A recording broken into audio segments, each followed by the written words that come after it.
भारत की लोक गाथाओं में है कि सुकरात की शिष्य परंपरा के मनीषी अरस्तु ने अपने शिष्य सिकंदर को भारत से गीता ज्ञानी गुरु लाने का निर्देश दिया था। गीता के ही एक ईश्वरवाद को विश्व की विविध भाषाओं में मूसा, ईसा तथा अनेक सूफी महात्माओं ने फैलाया। भाषांतर होने से ये पृथक पृथक प्रतीत होते हैं, किंतु सिद्धांत गीता के ही है। अतः गीता मानव मात्र का अतर्क धर्मशास्त्र है।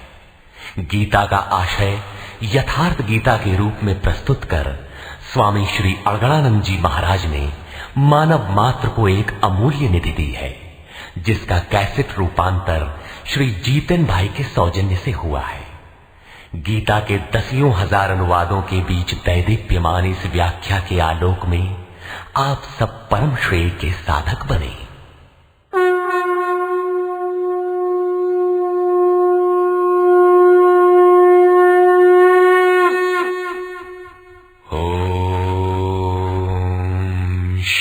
परमात्मने नमः। यथार्थ गीता श्रीमद् भगवत गीता अथ षष्ठोऽध्याय। संसार में धर्म के नाम पर रीति रिवाज, पूजा पद्धतियों, संप्रदायों का बाहुल्य होने पर कुरीतियों का शमन करके एक ईश्वर की स्थापना एवं उसकी प्राप्ति की प्रक्रिया को प्रशस्त करने के लिए किसी महापुरुष का आविर्भाव होता है। क्रियाओं को छोड़कर बैठ जाने और ज्ञानी कहलाने की रूढ़ी कृष्ण काल में अत्यंत व्यापक थी। इसलिए इस अध्याय के प्रारंभ में ही योगेश्वर श्री कृष्ण ने इस प्रश्न को चौथी बार स्वयं उठाया कि ज्ञान योग तथा निष्काम कर्म योग दोनों के अनुसार कर्म करना ही होगा। श्री भगवान वाच।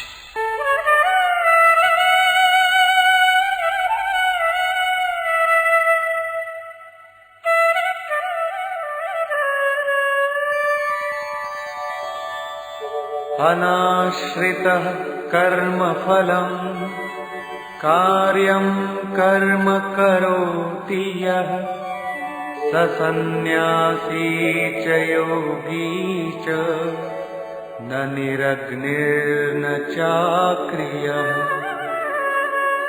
श्री कृष्ण महाराज बोले, अर्जुन, कर्म फल के आश्रय से रहित होकर अर्थात कर्म करते समय किसी प्रकार की कामना न रखते हुए जो कार्यम कर्म करने योग्य प्रक्रिया विशेष को करता है, वही सन्यासी है, वही योगी है।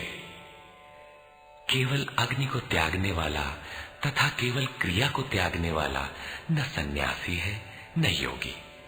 क्रियाएं बहुत सी हैं, उनमें से कार्यम कर्म करने योग्य क्रिया, नियत कर्म निर्धारित की हुई कोई क्रिया विशेष है, वो है यज्ञ की प्रक्रिया, जिसका शुद्ध अर्थ है आराधना, जो आराध्य देव में प्रवेश दिला देने वाली विधि विशेष है। उसको कार्य रूप देना कर्म है। जो उसे करता है वही सन्यासी है, वही योगी होता है। केवल अग्नि को त्यागने वाला कि हम अग्नि नहीं छूते, या कर्म त्यागने वाला कि मेरे लिए कर्म है ही नहीं, मैं तो आत्मज्ञानी हूं, केवल ऐसा कहे और कर्म आरंभ ही न करे, करने योग्य क्रिया विशेष न करे, तो वो न सन्यासी है न योगी। इस पर और देखें। यम सन्न्यासमिति प्राहुः योगं तं विद्धि पांडव नह्यः सन्न्यस्त संकल्पो योगी भवति कश्चन। अर्जुन, जिसे सन्यास ऐसा कहते हैं उसी को तू योग जान, क्योंकि संकल्पों का त्याग किए बिना कोई भी पुरुष योगी नहीं होता। अर्थात कामनाओं का त्याग दोनों ही मार्गियों के लिए आवश्यक है। तब तो सरल है कि कह दे कि हम संकल्प नहीं करते और हो गए योगी सन्यासी। श्री कृष्ण कहते हैं ऐसा कदापि नहीं है। आरुरुक्षोर्मुनेर्योगम् कर्म कारणमुच्यते योगारूढस्य तस्यैव शमः कारणमुच्यते। योग पर आरूढ़ होने की इच्छा वाले मननशील पुरुष के लिए योग की प्राप्ति में कर्म करना ही कारण है, और योग का अनुष्ठान करते करते जब वो परिणाम देने की अवस्था में आ जाए, उस योगारूढ़ता में शमः कारणम उच्यते, संपूर्ण संकल्पों का अभाव कारण है। इससे पहले संकल्प पिंड नहीं छोड़ते। और यदा हिनेन्द्रियार्थेषु न कर्मस्वनुषज्यते सर्वसंकल्पसन्न्यासी योगारूढ़स्तदोच्यते।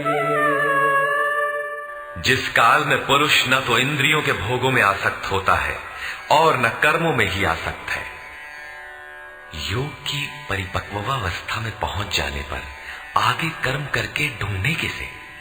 अतः नियत कर्म आराधना की आवश्यकता नहीं रह जाती, इसलिए वो कर्मों में भी आसक्त नहीं है। उस काल में सर्व संकल्प सन्यासी, सर्व संकल्पों का अभाव है, वही सन्यास है, वही योगारूढ़ता है। रास्ते में सन्यास नाम की कोई वस्तु नहीं है। इस योगारूढ़ता से लाभ क्या है? उद्धरेदात्मनात्मानम् नात्मानमवसादयेत् आत्मैव ह्यात्मनो बन्धु आत्मैव रिपुरात्मनः। अर्जुन, मनुष्य को चाहिए कि अपने द्वारा अपना उद्धार करे, अपने आत्मा को अधोगति में न पहुंचावे, क्योंकि वो जीवात्मा स्वयं ही अपना मित्र है और यही अपना शत्रु भी है।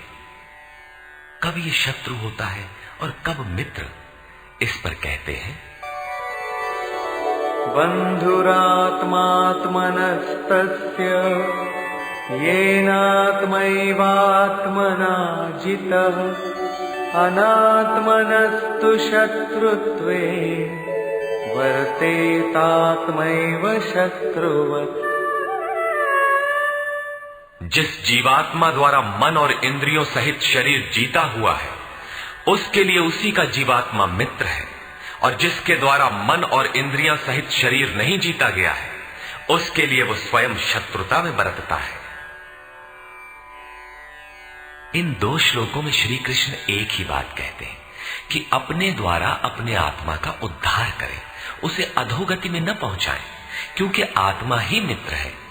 सृष्टि में न दूसरा कोई शत्रु है न मित्र। किस प्रकार?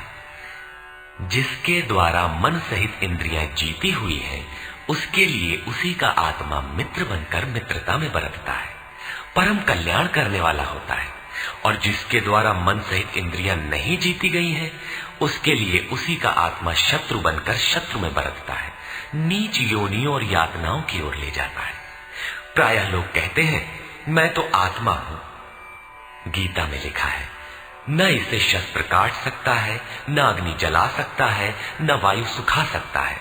ये नित्य है, अमृत स्वरूप है, न बदलने वाला है, शाश्वत है, और वो आत्मा मुझ में है ही। वे गीता की इन पंक्तियों पर ध्यान नहीं देते कि आत्मा अधोगति में भी जाता है, आत्मा का उद्धार भी होता है, जिसके लिए कार्यम कर्म करने योग्य प्रक्रिया बताई गई है। अब अनुकूल आत्मा के लक्षण देखें।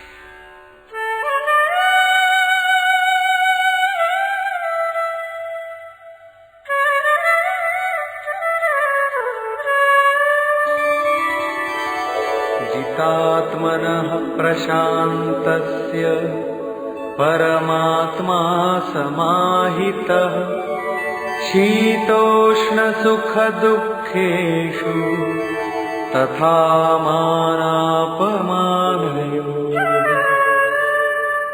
सर्दी गर्मी, सुख दुख और मान अपमान में जिसके अंतःकरण की वृत्तियां भली प्रकार शांत हैं, ऐसे स्वाधीन आत्मा वाले पुरुष में परमात्मा सदैव स्थित है, कभी विलग नहीं होता। जितात्मा अर्थात जिसने मन सहित इंद्रियों को जीत लिया है, वृत्ति परम शांति में प्रवाहित हो गई है। यही आत्मा के उद्धार की अवस्था है। आगे कहते हैं, ज्ञान विज्ञान तृप्तात्मा कूटस्थो विजितेन्द्रियः युक्त इत्युच्यते योगी समलोष्टाश्म कांचनः। जिसका अंतःकरण ज्ञान विज्ञान से तृप्त है, जिसकी स्थिति अचल स्थिर और विकार रहित है, जिसने इंद्रियों को विशेष रूप से जीत लिया है, जिसकी दृष्टि में मिट्टी, पत्थर और सुवर्ण एक समान है, ऐसा योगी युक्त कहा जाता है। युक्त का अर्थ है योग से संयुक्त। ये योग की पराकाष्ठा है, जिसे योगेश्वर 5वें अध्याय में श्लोक 7 से 12 तक अभिचित्रित कराए हैं। परम तत्व परमात्मा का साक्षात्कार और उसके साथ होने वाली जानकारी ज्ञान है। 1 इंच भी इष्ट से दूरी है, जानने की इच्छा बनी है, तब तक वो अज्ञानी है। वो प्रेरक कैसे सर्वव्याप्त है, कैसे प्रेरणा देता है, कैसे अनेक आत्माओं का एक साथ पथ प्रदर्शन करता है, कैसे वो भूत भविष्य और वर्तमान का ज्ञाता है। उस प्रेरक इष्ट की कार्य प्रणाली का ज्ञान ही विज्ञान है।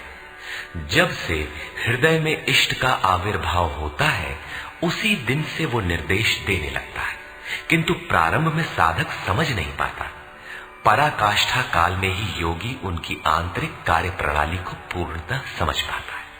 यही समझ विज्ञान है। योगारूढ़ अथवा युक्त पुरुष का अंतःकरण ज्ञान विज्ञान से तृप्त रहता है।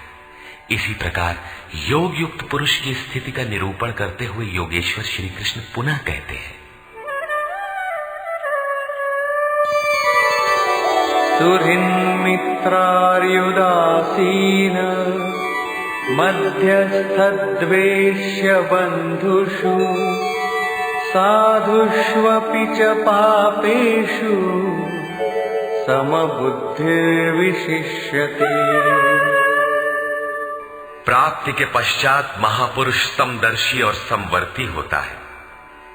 जैसे पिछले श्लोक में उन्होंने बताया कि जो पूर्ण ज्ञाता या पंडित है, वो विद्या विनय संपन्न ब्राह्मण में, चांडाल में, गाय कुत्ता हाथी में समान दृष्टि वाला होता है। उसी का पूरक ये श्लोक है। वो हृदय से सहायता करने वाले सहृदय, मित्र, बैरी, उदासीन, द्वेषी, बंधुगणों, धर्मात्मा तथा पापियों में भी समान दृष्टि वाला योग युक्त पुरुष अति श्रेष्ठ है। वो उनके कार्यों पर दृष्टि नहीं डालता, बल्कि उनके भीतर आत्मा के संचार पर ही उसकी दृष्टि पड़ती है।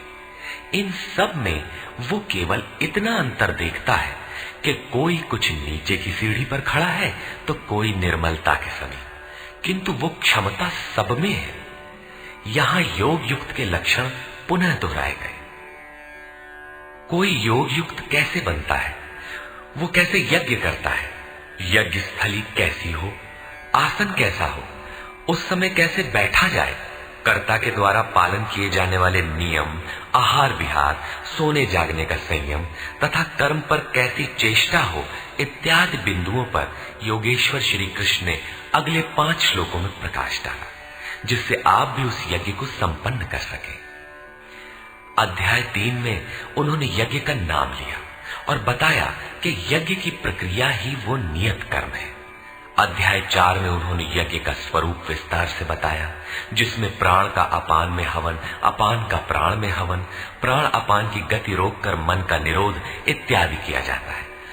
सब मिलाकर यज्ञ का शुद्ध अर्थ है आराधना तथा उस आराध्य देव तक की दूरी तय कराने वाली प्रक्रिया, जिस पर 5वें अध्याय में भी कहा। किंतु उसके लिए आसन, भूमि, करने की विधि इत्यादि का चित्रण शेष था। उसी पर योगेश्वर श्री कृष्ण यहां प्रकाश डालते हैं।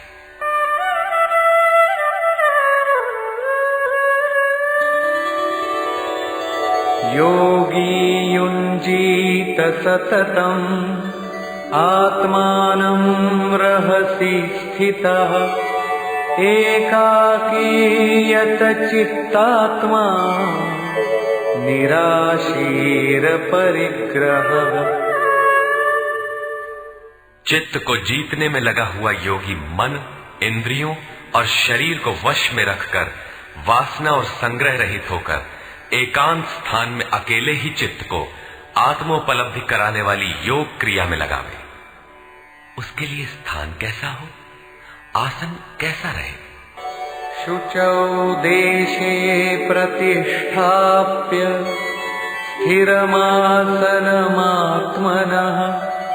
नात्युच्छ्रितं नातिनीचं चैलाजिनकुशोत्तरम्। शुद्ध भूमि में कुश, मृगछाल, वस्त्र अथवा इससे उत्तरोत्तर रेशमी ऊनी तख्त कुछ भी बिछाकर अपने आसन को न अति ऊंचा न नीचा स्थिर स्थापित करें। शुद्ध भूमि का तात्पर्य उसके झाड़ने बुहारने सफाई करने से। जमीन पर कुछ बिछा लेना चाहिए, चाहे मृगछाल हो या चटाई अथवा कोई भी वस्त्र, तख्त जो भी उपलब्ध हो, कोई एक वस्तु बिछा लेना चाहिए। आसन हिलने डुलने वाला ना हो, न जमीन से बहुत ऊंचा हो और न एकदम नीचा।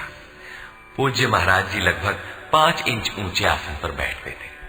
एक बार भाविकों ने लगभग 1 फीट ऊंचा संगमरमर का एक तख्त मंगा दिया। महाराज जी एक दिन तो बैठे, फिर बोले, नहीं हो, बहुत ऊंचा हो गया, ऊंचे नहीं बैठे के चाही साधु के, अभिमान हो ही जावा करत है, नीचे हूं न बैठे के चाही, हीनता आवत है, अपने से घृणा आवत है। बस उसको उठवाया और जंगल में एक बगीचा था, वहां रखवा दिया। वहां न कभी महाराज जाते थे और न अब ही कोई जाता है। ये था उन महापुरुष का क्रियात्मक शिक्षण। इसी प्रकार साधक के लिए भी बहुत ऊंचा आसन नहीं होना चाहिए, नहीं तो भजन पूर्ति बाद में होगी, अहंकार पहले चढ़ बैठेगा। इसके पश्चात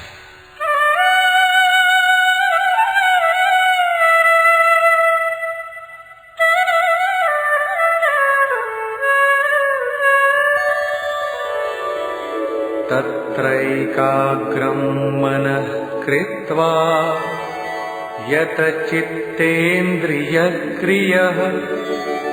उपविश्यासने युञ्जात् योगमात्मविशुद्धये। उस आसन पर बैठकर ही ध्यान करने का विधान है। मन को एकाग्र करके चित्त और इंद्रियों को, क्रियाओं को वश में रखते हुए अंतःकरण की शुद्धि के लिए योगाभ्यास करें। अब बैठने का तरीका बताते हैं।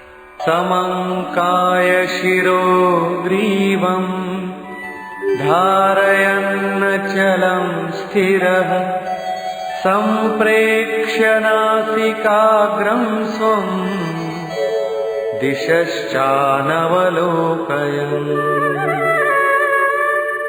शरीर, गर्दन और सिर को सीधा, अचल, स्थिर करके जैसे कोई पटरी खड़ी कर दी गई हो, इस प्रकार सीधा दृढ़ होकर बैठ जाए और अपनी नासिका के अग्रभाग को देखकर, नासिका की नोक देखते रहने का निर्देश नहीं है, बल्कि सीधे बैठने पर नाक के सामने जहां दृष्टि पड़ती है वहां दृष्टि रहे। दाहिने बाएं देखते रहने की चंचलता न रहे। अन्य दिशाओं को न देखता हुआ स्थिर होकर बैठे और प्रशांतात्मा विगतभीः ब्रह्मचारि व्रते स्थितः मनः संयम्य मच्चित्तो युक्त आसीत मत्परः। ब्रह्मचर्य व्रत में स्थित होकर। प्रायः लोग कहते हैं कि जननेंद्रिय का संयम ब्रह्मचर्य है, किंतु महापुरुषों की अनुभूति है कि मन से विषयों का स्मरण करके, आंखों से वैसे दृश्य देखकर, त्वचा से स्पर्श कर, कानों से विषयोत्तेजक शब्द सुनकर जननेंद्रिय संयम संभव नहीं है। ब्रह्मचारी का वास्तविक अर्थ है ब्रह्म आचरति स ब्रह्मचारी। ब्रह्म का आचरण है नियत कर्म, यज्ञ की प्रक्रिया, जिसे करने वाले यान्ति ब्रह्म सनातनम, सनातन ब्रह्म में प्रवेश पा जाते हैं। इसे करते समय स्पर्शान कृत्वा बहिर्बाह्यान, बाहर के स्पर्श मन और सभी इंद्रियों के स्पर्श बाहर ही त्याग कर चित्त को ब्रह्म चिंतन में, श्वास प्रश्वास में ध्यान में लगाना है। मन ब्रह्म में लगा है तो बाह्य स्मरण कौन करे? यदि बाह्य स्मरण होता है तो अभी मन लगा कहां? विकार शरीर पर नहीं, मन की तरंगों में रहता है। मन ब्रह्माचरण में लगा है तो जननेन्द्रिय संयम ही नहीं, सकलेंद्रिय संयम तक स्वाभाविक हो जाता है। अतः ब्रह्म के आचरण में स्थित रहकर भय रहित और अच्छी प्रकार शांत अंतःकरण वाला मन को संयत रखते हुए मुझ में लगे हुए चित्त से युक्त मेरे परायण होकर स्थित हो। ऐसा करने का परिणाम क्या होगा?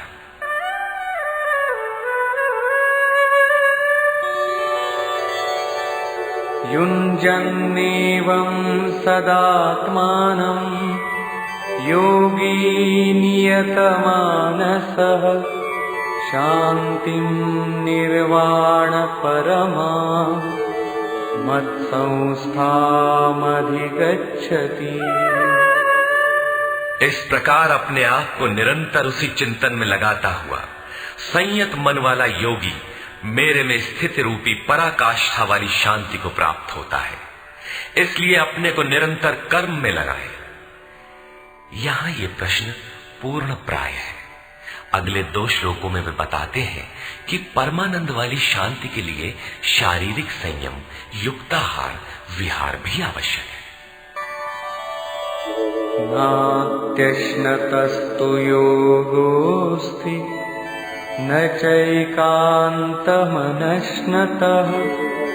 न चाति स्वप्नशीलस्य जाग्रतो नैव चार्जुन। अर्जुन, ये योग न तो बहुत खाने वाले का सिद्ध होता है और न बिल्कुल न खाने वाले का सिद्ध होता है, न अत्यंत सोने वाले का और न अत्यंत जागने वाले का ही सिद्ध होता है। तब किसका सिद्ध होता है? युक्ताहार विहारस्य युक्तचेष्टस्य कर्मसु युक्तस्वप्नावबोधस्य योगो भवति दुःखः। दुखों का नाश करने वाला ये योग उचित आहार विहार, कर्मों में उपयुक्त चेष्टा और संतुलित शयन जागरण करने वाले का ही पूर्ण होता है। अधिक भोजन करने से आलस्य, निद्रा और प्रमाद घेरेंगे, तब साधना नहीं होगी। भोजन छोड़ देने से इंद्रियां क्षीण हो जाएंगी, अचल स्थिर बैठने की क्षमता नहीं रहेगी। पूज्य महाराज जी कहते थे कि खुराक से 1.5-2 रोटी कम खाना चाहिए। विहार अर्थात साधन के अनुकूल विचरण, कुछ परिश्रम भी करते रहना चाहिए। कोई कार्य ढूंढ लेना चाहिए, अन्यथा रक्त संचार शिथिल पड़ जाएगा, रोग घेर लेंगे। सोना और जागना आयु, आहार और अभ्यास से घटता बढ़ता है। महाराज जी कहा करते थे, योगी को 4 घंटे सोना चाहिए और अनवरत चिंतन में लगे रहना चाहिए। हट करके न सोने वाले शीघ्र पागल हो जाते हैं। कर्मों में उपयुक्त चेष्टा भी हो, अर्थात नियत कर्म आराधना के अनुरूप निरंतर प्रयत्नशील हो। बाह्य विषयों का स्मरण न कर सदैव उसी में लगे रहने वाले का ही योग सिद्ध होता है। साथ ही यदा विनियतं चित्तम् आत्मन्येवावतिष्ठते निःस्पृहः सर्वकामेभ्यो युक्त इत्युच्यते तदा।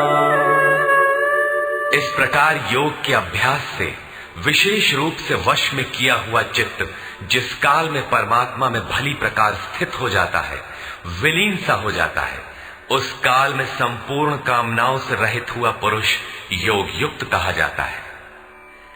अब विशेष जीते हुए चित्त के लक्षण क्या है?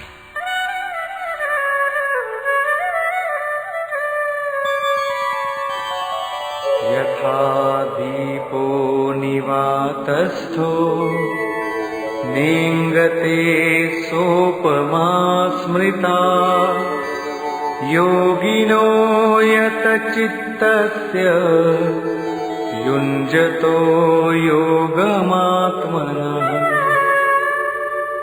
जिस प्रकार वायु रहित स्थान में रखा गया दीपक चलायमान नहीं होता, लौ सीधे ऊपर जाती है, उसमें कंपन नहीं होता, यही उपमा परमात्मा के ध्यान में लगे हुए योगी के जीते हुए चित्त की दी गई है। दीपक तो उदाहरण मात्र है। आजकल दीपक का प्रचलन शिथिल पड़ रहा है। अगरबत्ती ही जलाने पर धुआं सीधे ऊपर जाता है, यदि वायु में वेग न हो। ये योगी के जीते हुए चित्त का एक उदाहरण मात्र है। अभी चित्त भले ही जीता गया है, निरोध हो गया है, किंतु अभी चित्त है। जब निरुद्ध चित्त का भी विलय हो जाता है, तब कौन सी विभूति मिलती है, देखें।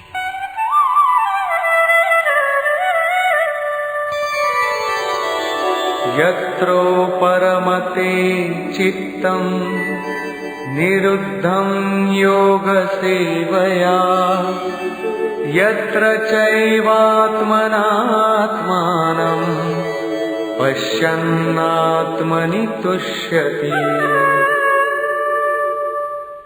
जिस अवस्था में योग के अभ्यास से बिना अभ्यास के कभी निरोध नहीं होगा, अतः योग अभ्यास से निरुद्ध हुआ चित्त भी उपराम हो जाता है, विलय हो जाता है, मिट जाता है। उस अवस्था में आत्मना, अपनी आत्मा के द्वारा, आत्मानम, परमात्मा को देखता हुआ, आत्मनि एव, अपने आत्मा में ही संतुष्ट अपनी ही आत्मा से होता है। क्योंकि प्राप्ति काल में तो परमात्मा का साक्षात्कार होता है, किंतु दूसरे ही क्षण वो अपने ही आत्मा को उन शाश्वत ईश्वरीय विभूतियों से ओतप्रोत पाता है। ब्रह्म अजर, अमर, शाश्वत, अव्यक्त और अमृत स्वरूप है, तो इधर आत्मा भी अजर, अमर, शाश्वत, अव्यक्त और अमृत स्वरूप है तो, किंतु अचिंत्य भी है। जब तक चित्त और चित्त की लहर है, तब तक वो आपके उपभोग के लिए नहीं है। चित्त का निरोध और निरुद्ध चित्त के विलय काल में परमात्मा का साक्षात्कार होता है, और दर्शन के ठीक दूसरे क्षण उन्हीं ईश्वरीय गुण धर्मों से युक्त ही अपने आत्मा को पाता है। इसलिए वो अपने ही आत्मा में संतुष्ट होता है। यही उसका स्वरूप है, यही पराकाष्ठा है। इसी का पूरक अगला श्लोक देखें।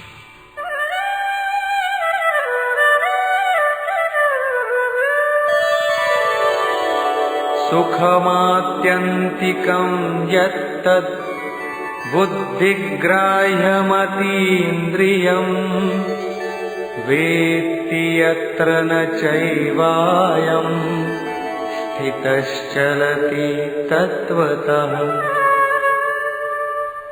तथा इंद्रियों से अतीत, केवल शुद्ध हुई सूक्ष्म बुद्धि द्वारा ग्रहण करने योग्य जो अनंत आनंद है, उसको जिस अवस्था में अनुभव करता है और जिस अवस्था में स्थित हुआ योगी भगवत स्वरूप को तत्व से जानकर चलायमान नहीं होता, सदैव उसी में प्रतिष्ठित रहता है। तथा यं लब्ध्वा चापरं लाभं मन्यते नाधिकं ततः यस्मिन् स्थितो न दुःखेन गुरुणापि विचाल्यते। परमेश्वर की प्राप्ति रूप जिस लाभ को, पराकाष्ठा की शांति को प्राप्त कर उससे अधिक दूसरा कुछ भी लाभ नहीं मांगता, और भगवत प्राप्ति रूप जिस अवस्था में स्थित हुआ योगी बड़े भारी दुख से भी चलायमान नहीं होता, दुख का उसे भान भी नहीं होता, क्योंकि भान करने वाला चित्त तो मिट गया। इस प्रकार तं विद्या दुःख संयोग वियोगं योग संगीतम् स निश्चयेन योक्तव्यो योगो निर्विण्णचेतसा। जो संसार के संयोग और वियोग से रहित है उसी का नाम योग है। जो आत्यंतिक सुख है उसके मिलन का नाम योग है। जिसे परम तत्व परमात्मा कहते हैं उसके मिलन का नाम योग है। वो योग न उकताए हुए चित्त से निश्चय पूर्वक करना कर्तव्य है। धैर्य पूर्वक लगा रहने वाला ही योग में सफल होता है।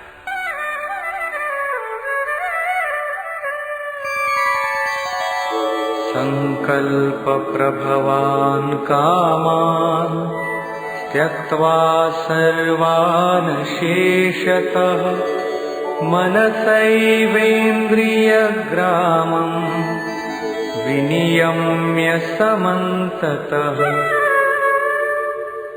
इसलिए मनुष्य को चाहिए कि संकल्प से उत्पन्न होने वाली संपूर्ण कामनाओं को वासना और आसक्ति सहित सर्वथा त्याग कर मन के द्वारा इंद्रियों के समुदाय को सब ओर से अच्छी प्रकार वश में करके शनैः शनैरुपरमेद् बुद्ध्या धृतिगृहीतया आत्मसंस्थं मनः कृत्वा न किंचिदपि चिंतयेत्। क्रम क्रम से अभ्यास करता हुआ उपरामता को प्राप्त हो जाए, चित्त का निरोध और क्रमशः विलय हो जाए, तदनंतर वो धैर्य युक्त बुद्धि द्वारा मन को परमात्मा में स्थित करके अन्य कुछ भी चिंतन न करे। निरंतर लगकर पाने का विधान है, किंतु आरंभ में मन लगता नहीं। इस पर योगेश्वर कहते हैं,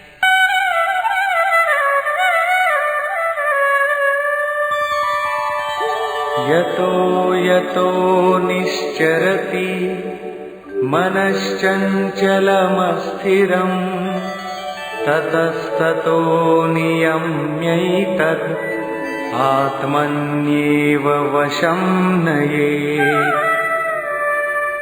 ये स्थिर न रहने वाला चंचल मन जिस जिस कारण से सांसारिक पदार्थों में विचरता है उससे रोक कर बारंबार अंतरात्मा में ही निरोध करे। प्रायः लोग कहते हैं कि मन जहां भी जाता है जाने दो, प्रकृति में ही तो जाएगा और प्रकृति भी उस ब्रह्म के ही अंतर्गत है। प्रकृति में विचरण करना ब्रह्म के बाहर नहीं है। किंतु श्री कृष्ण के अनुसार यह गलत है। गीता में इन मान्यताओं का किंचित भी स्थान नहीं है। श्री कृष्ण का कथन है कि मन जहां जहां जाए, जिन माध्यम से जाए, उन्हीं माध्यम से रोककर परमात्मा में ही लगावे। मन का निरोध संभव है। इस निरोध का परिणाम क्या होगा?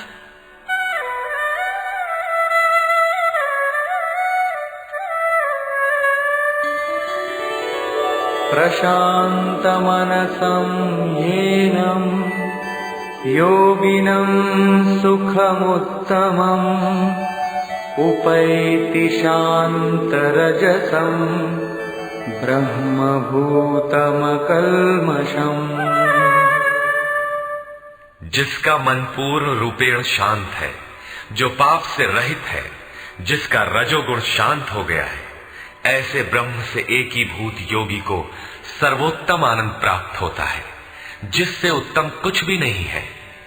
इसी पर पुनः बल देते हैं,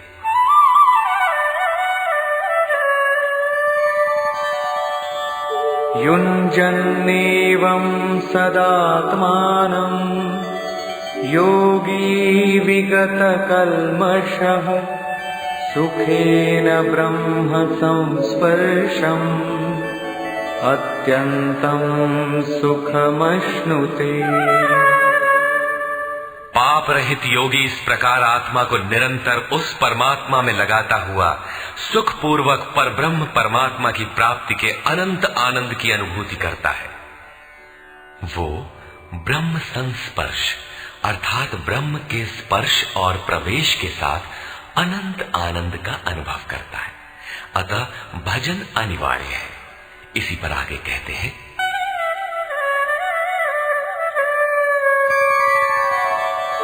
सर्वभूतस्थमात्मानं सर्वभूतानि चात्मनि ईक्षते योगयुक्तात्मा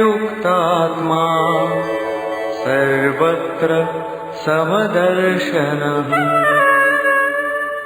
योग के परिणाम से युक्त आत्मा वाला, सब में समभाव से देखने वाला योगी आत्मा को संपूर्ण प्राणियों में व्याप्त देखता है और संपूर्ण भूतों को आत्मा में ही प्रवाहित देखता है। इस प्रकार देखने से लाभ क्या है? यो मां पश्यति सर्वत्र सर्वं च मयि पश्यति तस्याहं न प्रणश्यामि स च मे न प्रणश्यति। जो पुरुष संपूर्ण भूतों में मुझ परमात्मा को देखता है, व्याप्त देखता है और संपूर्ण भूतों को मुझ परमात्मा के ही अंतर्गत देखता है, उसके लिए मैं अदृश्य नहीं होता हूं और वो मेरे लिए अदृश्य नहीं होता।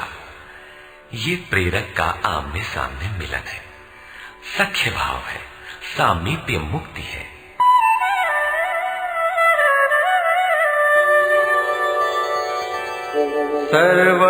सर्वभूतस्थितं यो मां भजत्येकत्वमास्थितः सर्वथा वर्तमानोऽपि स योगी मयि वर्तते।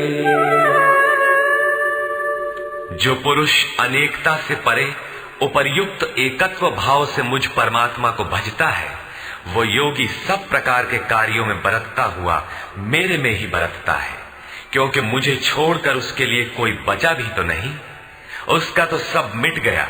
इसलिए वो अब उठता बैठता जो कुछ भी करता है मेरे संकल्प से करता है।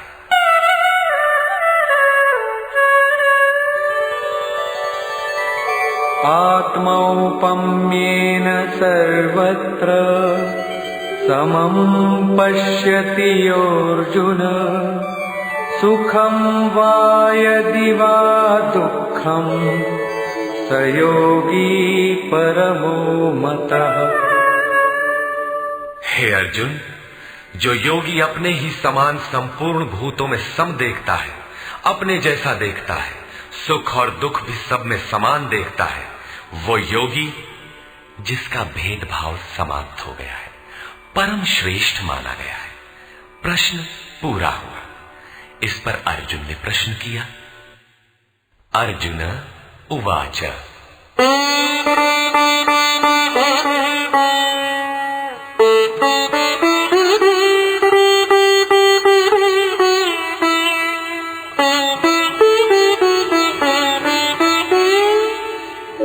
योऽयं योगस्त्वया प्रोक्तः साम्येन मधुसूदन एतस्याहं न पश्यामि चञ्चलत्वात् स्थितिं स्थिराम्।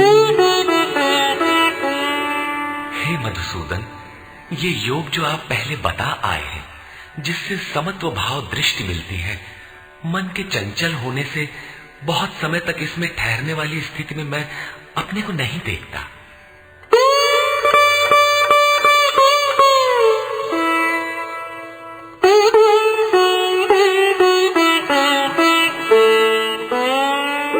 चंचलं हि मनः कृष्ण प्रमाथि बलवदृढम् तस्याहं निग्रहं मन्ये वायोरिव सुदुष्करम्।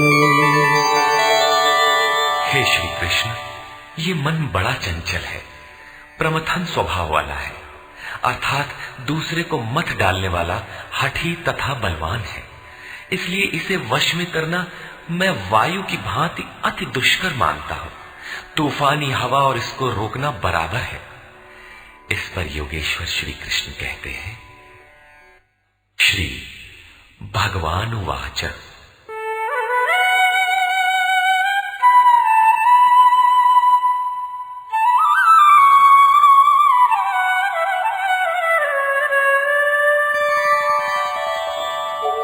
असंशयं महाबाहो मनो दुर्निग्रहं चलम् अभ्यासेन तु कौन्तेय वैराग्येण च गृह्यते। महान कार्य करने के लिए प्रयत्नशील अर्थात महाबाहु अर्जुन, निसंदेह मन चंचल है, बड़ी कठिनाई से वश में होने वाला है, परंतु कौन्तेय ये अभ्यास और वैराग्य के द्वारा वश में होता है। जहां चित्त को लगाना है वहां स्थिर करने के लिए बार बार प्रयत्न का नाम अभ्यास है, तथा देखी सुनी विषय वस्तुओं में, संसार या स्वर्ग आदि के भोगों में राग अर्थात लगाव का त्याग वैराग्य है। श्री कृष्ण कहते हैं कि मन वश में करना कठिन है, किंतु अभ्यास और वैराग्य द्वारा ये वश में हो जाता है।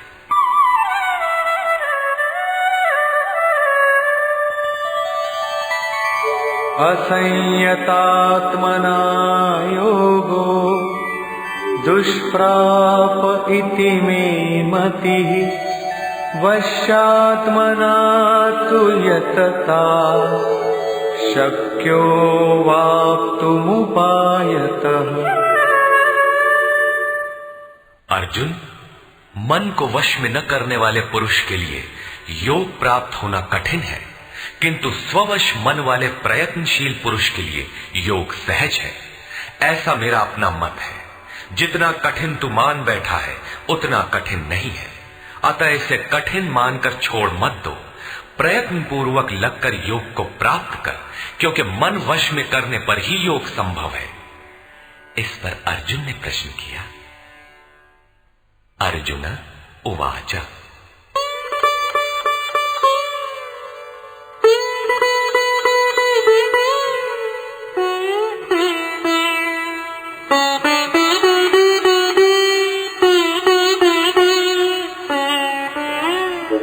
अयति श्रद्धयोपेतो योगाच्चलितमानसः अप्राप्य योगसंसिद्धिं कां गतिं कृष्ण गच्छति। योग करते करते यदि किसी का मन चलायमान हो जाए, यद्यपि अभी योग में उसको श्रद्धा है ही, तो ऐसा पुरुष भगवत सिद्धि को प्राप्त न होकर किस गति को पाता है?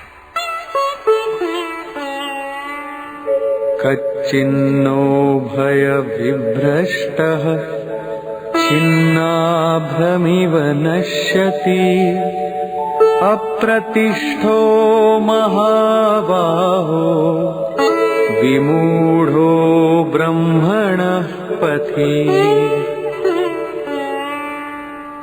महाबाहु श्री कृष्ण, भगवत प्राप्ति के मार्ग से विचलित हुआ वो मोहित पुरुष छिन्न भिन्न बादल की भांति दोनों ओर से नष्ट भ्रष्ट तो नहीं होता।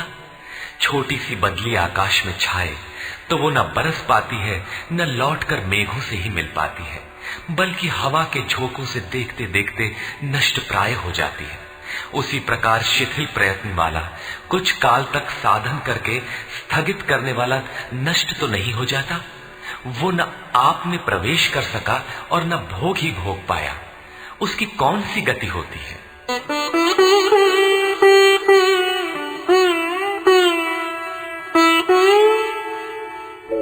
एतन्मे संशयं कृष्ण छेत्तुमर्हस्य शेषतः त्वदन्यः संशयस्यास्य छेत्ता न ह्युपपद्यते। हे श्री कृष्ण, मेरे इस संशय को संपूर्णता से मिटाने के लिए आप ही सक्षम हैं। आपके अतिरिक्त दूसरा कोई इस संशय को मिटाने वाला मिलना संभव नहीं है। इस पर योगेश्वर श्री कृष्ण ने कहा। श्री भगवान वाच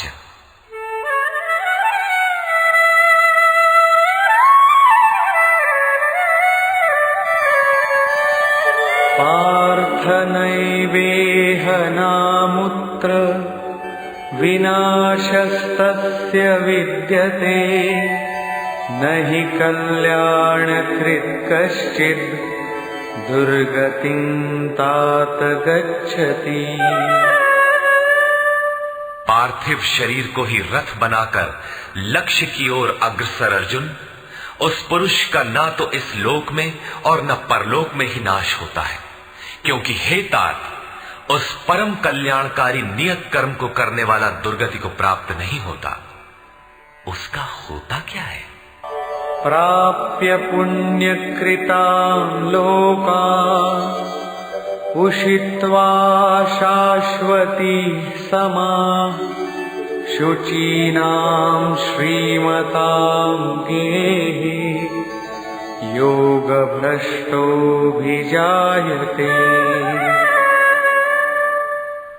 मन चलायमान होने से योग भ्रष्ट हुआ वो पुरुष पुण्यवानों के लोकों में वासनाओं को भोग कर, जिन वासनाओं को लेकर वो योग भ्रष्ट हुआ था, भगवान उसे थोड़े में सब दिखा सुना देते हैं।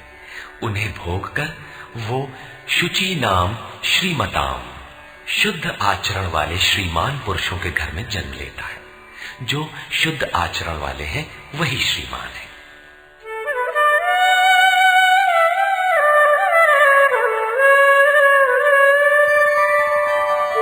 अथवा योगिनामेव कुले भवति धीमताम् एतद्धि दुर्लभतरम् लोके जन्म यदीदृशम्।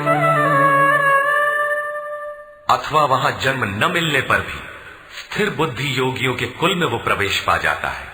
श्रीमानों के घर में पवित्र संस्कार बचपन से ही मिलने लगते हैं, किंतु वहां जन्म न हो पाने पर वो योगियों के कुल में, घर में नहीं, शिष्य परंपरा में प्रवेश पा जाता है। कबीर, तुलसी, रैदास, वाल्मीकि इत्यादि को शुद्ध आचरण और श्रीमानों का घर नहीं, योगियों के कुल में प्रवेश मिला। सद्गुरु के कुल में संस्कारों का परिवर्तन भी एक जन्म है, और ऐसा जन्म संसार में निसंदेह अति दुर्लभ है। योगियों के यहाँ जन्म का अर्थ उनके शरीर से पुत्र रूप में उत्पन्न होना नहीं है। गृह त्याग से पूर्व पैदा होने वाले लड़के मोहवश महापुरुष को भी भले ही पिता मानते रहे, किंतु महापुरुष के लिए घर वालों के नाम पर कोई नहीं होता। जो शिष्य उनकी मर्यादाओं का अनुष्ठान करते हैं, उनका महत्व लड़कों से कई गुना अधिक मानते हैं, वही उनके सच्चे पुत्र हैं। जो योग के संस्कारों से युक्त नहीं है, उन्हें महापुरुष नहीं अपनाते। पूज्य महाराज जी यदि साधु बनाते तो हजारों विरक्त उनके शिष्य होते, किंतु उन्होंने किसी को किराया भाड़ा देकर, किसी के घर सूचना भेजकर, पत्र भेजकर, समझा बुझाकर सबको उनके घर लौटा दिया। बहुत लोग हठ करने लगे तो उन्हें अपशकुन हो, भीतर से मना हो कि इसमें साधु बनने के एक भी लक्षण नहीं है, इसे रखने में भलाई नहीं है, ये पार नहीं होगा। निराश होकर दो एक ने पहाड़ से गिरकर अपनी जान भी दे दी, किंतु महाराज जी ने उन्हें अपने यहां नहीं रखा। बाद में पता चलने पर बोले, जानत रहूं कि बड़ा विकल है, लेकिन ये सोचते कि सचाहूं कि मरी जाए तो रख ही लेते। एक ठो पतिता राहत और का हो। ममत्व उनमें भी विकट था, फिर भी नहीं रखा। 6-7 को जिनके लिए आदेश हुआ था कि आज एक योग भ्रष्ट आ रहा है, जन्म जन्म से भटका हुआ चला आ रहा है, इस नाम और इस रूप का कोई आने वाला है, उसे रखो, ब्रह्म विद्या का उपदेश करो, उसे आगे बढ़ाओ। केवल उन्हीं को रखा। आज भी उनमें से एक महापुरुष धार कुंडी में बैठे हैं, एक अनसुईया में है, 2-3 अन्यत्र भी हैं। उन्हें सदगुरु के कुल में प्रवेश मिला। ऐसे महापुरुषों को पा जाना अति दुर्लभ है।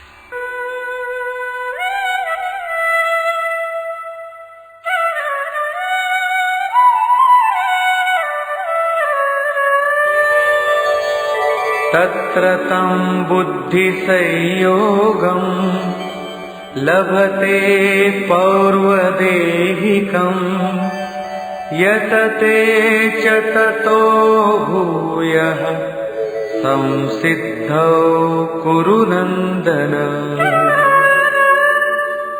वहां वो पुरुष पहले शरीर में साधन किए हुए बुद्धि के संयोग को अर्थात पूर्व जन्म के साधन संस्कारों को अनायास ही प्राप्त हो जाता है और हे कुरुनंदन उसके प्रभाव से वो फिर संसिद्धौ भगवत प्राप्ति रूपी परम सिद्धि के निमित्त प्रयत्न करने लगता है।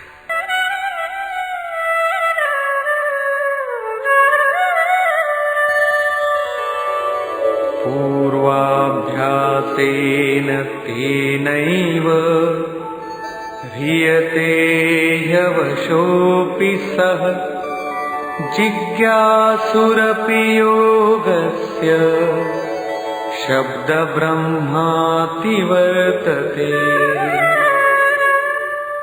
श्रीमानों के घर विषयों के वश में रहने पर भी वो पूर्व जन्म के अभ्यास से भगवत पथ की ओर आकर्षित हो जाता है और योग में शिथिल प्रयत्न वाला वो जिज्ञासु भी वाणी के विषय को पार करके निर्वाण पद को पा जाता है। उसकी प्राप्ति का यही तरीका है, कोई एक जन्म में पाता भी नहीं। प्रयत्नाद्यतमानस्तु योगी संशुद्ध किल्बिषः अनेक जन्म संसिद्धः ततो याति परां गतिम्। अनेक जन्मों से प्रयत्न करने वाला योगी परम सिद्धि को प्राप्त हो जाता है। प्रयत्न पूर्वक अभ्यास करने वाला योगी सभी पापों से अच्छी प्रकार शुद्ध होकर परम गति को प्राप्त हो जाता है। प्राप्ति का यही क्रम है। पहले शिथिल प्रयत्न से ये योग आरंभ होता है, मन चलायमान होने पर जन्म लेता है, सद्गुरु के कुल में प्रवेश पाता है और प्रत्येक जन्म में अभ्यास करते हुए वहीं पहुंच जाता है जिसका नाम परम गति परम धाम है। योगेश्वर श्री कृष्ण ने कहा था कि इस योग में बीज का नाश नहीं होता। आप 2 कदम चल भर दें, उस साधन का कभी नाश नहीं होता। हर परिस्थिति में रहते हुए पुरुष ऐसा कर सकता है। कारण कि थोड़ा साधन तो परिस्थितियों में घिरने वाला व्यक्ति ही कर पाता है, क्योंकि उसके पास समय नहीं है। आप काले हो, गोरे हो अथवा कहीं के हो, गीता सबके लिए है, आपके लिए भी है, बशर्ते आप मनुष्य हो। उत्कट प्रयत्न वाला चाहे जो हो, किंतु शिथिल प्रयत्न वाला गृहस्थ ही होता है। गीता गृहस्थ विरक्त शिक्षित अशिक्षित सर्वसाधारण मनुष्य मात्र के लिए है, किसी साधु नामक विचित्र प्राणी के लिए ही नहीं। अंत में योगेश्वर श्री कृष्ण निर्णय देते हैं,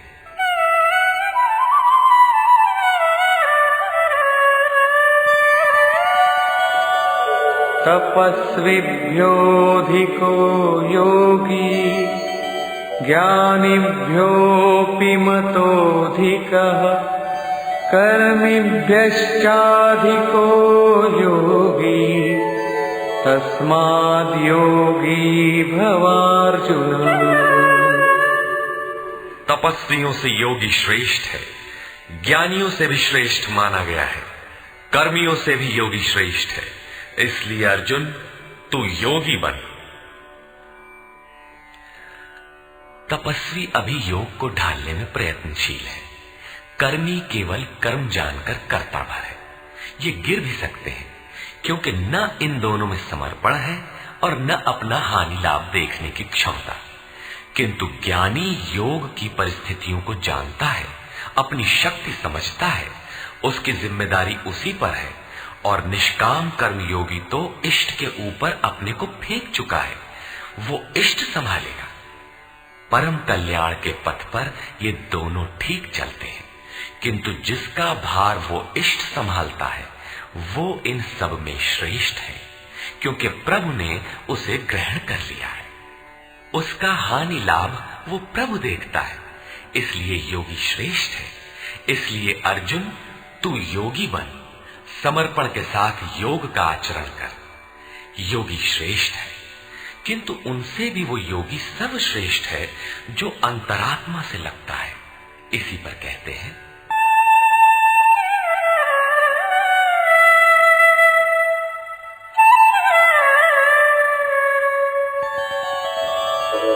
योगिनामपि सर्वेषां मद्गतेनान्तरात्मना श्रद्धावान् भजते यो मां समे युक्ततमो मतः। संपूर्ण निष्काम कर्म योगियों में भी जो श्रद्धा विभोर होकर अंतरात्मा से अंतर चिंतन से मुझे निरंतर भजता है, वो योगी मुझे परम श्रेष्ठ मान्य है। भजन दिखावे या प्रदर्शन की वस्तु नहीं है। इससे समाज भले ही अनुकूल हो, किंतु प्रभु प्रतिकूल हो जाते हैं। भजन अत्यंत गोपनीय है, वो अंतःकरण से होता है, उसका उतार चढ़ाव अंतःकरण के ऊपर है। निष्कर्ष, इस अध्याय के आरंभ में योगेश्वर श्री कृष्ण ने कहा कि फल के आश्रय से रहित होकर जो कार्यम कर्म अर्थात करने योग्य प्रक्रिया विशेष का आचरण करता है वही सन्यासी है, और उसी कर्म को करने वाला ही योगी है। केवल क्रियाओं अथवा अग्नि को त्यागने वाला योगी अथवा सन्यासी नहीं होता। संकल्पों का त्याग किए बिना कोई भी पुरुष सन्यासी अथवा योगी नहीं होता। हम संकल्प नहीं करते, ऐसा कह देने मात्र से संकल्प पिंड नहीं छोड़ते।